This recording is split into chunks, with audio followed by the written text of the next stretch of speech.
A assessora parlamentar revelou todos os detalhes até então guardados sob o medo das ameaças. Nessa entrevista exclusiva ao jornalismo da NTV, ela conta o sofrimento vivido por meses. A assessora diz que demorou a entender que o vereador que acusa de assédio sexual, Marquinhos das Bananas, queria algo a mais.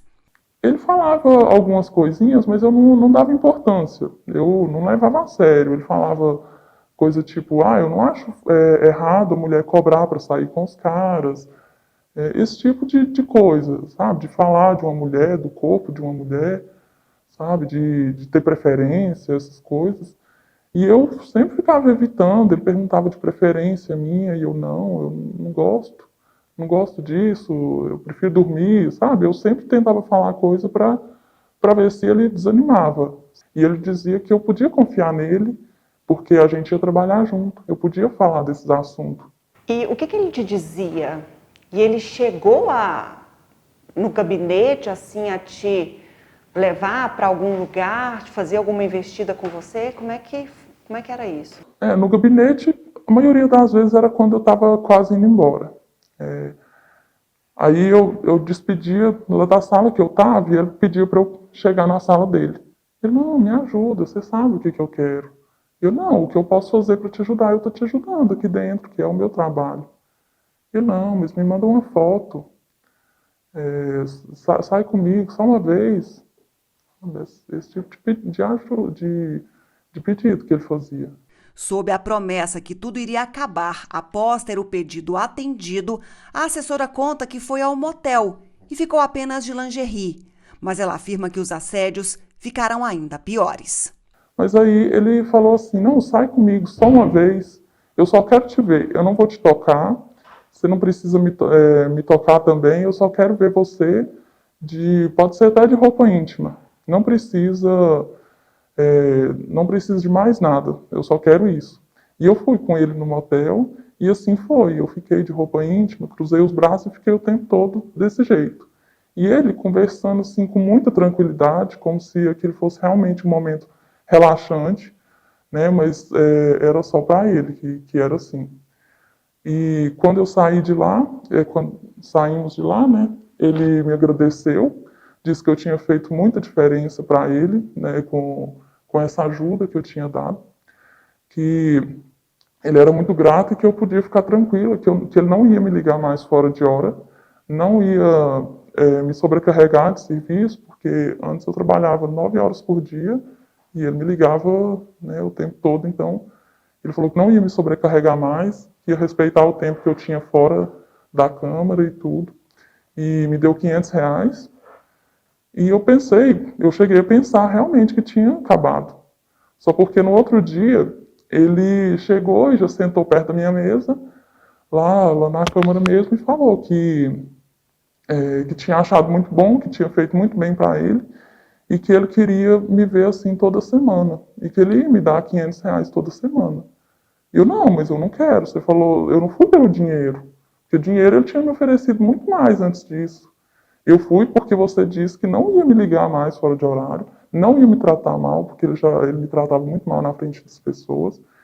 E você disse que não, eu não ia fazer isso mais. Nesse episódio que vocês foram para um motel, ele chegou a tirar a roupa também? Ele tirou só a camisa e ficou lá. Ficou parado, É, só olhando e... acho que ele estava se tocando, mas eu fiquei olhando para a janela, ele conversando, mas eu nem. Ele não chegou a tirar, me forçar a pôr a mão, nem ver nada, não. Os assédios teriam durado mais de 3 meses e só cessaram depois que ele foi alertado. De acordo com a assessora, há 2 semanas, quando o vereador teria tomado ciência que ela contratou advogada e levou o caso ao Ministério Público, Marquinhos das Bananas conversou com a assessora, tentando desmotivá-la de ir adiante. Toda acusação tem uma defesa e não ia me mandar embora por causa de conversa, então assim, alguém disse que eu falei alguma coisa, assim, e foi mais assim, uma conversa de 3 horas. Nesse dia, não. Nesse dia ele estava aparentemente calmo, né, querendo transparecer, né, essa calma, como se ele estivesse muito seguro de que ele não tinha feito nada e que se eu denunciasse não daria em nada. A assessora reuniu provas para acionar a justiça e muitos dos abusos que teria sofrido foram gravados. Você tem provas que comprometem de fato, que provam que de fato aconteceram esses assédios? Sim, a maioria dos assédios eu tenho gravado.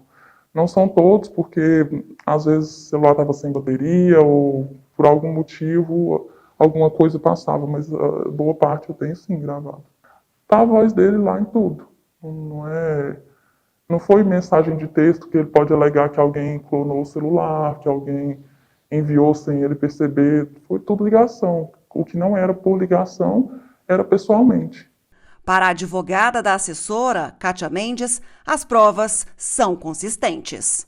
A gente precisa entender que assédio, porque ele se usava do poder hierárquico dele para assediá-la, enfim, e transformou isso numa moeda de troca, normalmente isso é cometido, obviamente, longe dos olhos das outras pessoas, justamente para não deixar prova.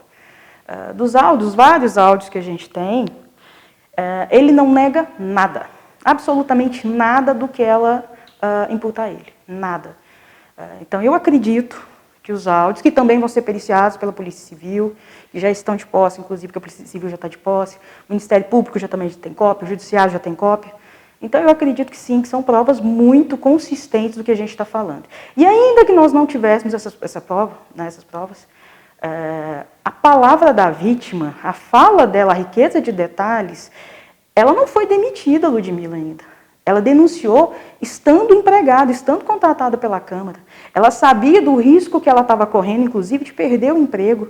Ela tem uma família para sustentar. E mesmo assim, ela sabendo de todos esses riscos, ela decidiu denunciar, porque a integridade física, a integridade moral dela foi muito atingida. Ela se sentiu humilhada por diversas vezes lá dentro daquela Câmara, porque ele simplesmente olhava para ela e via nela um objeto sexual.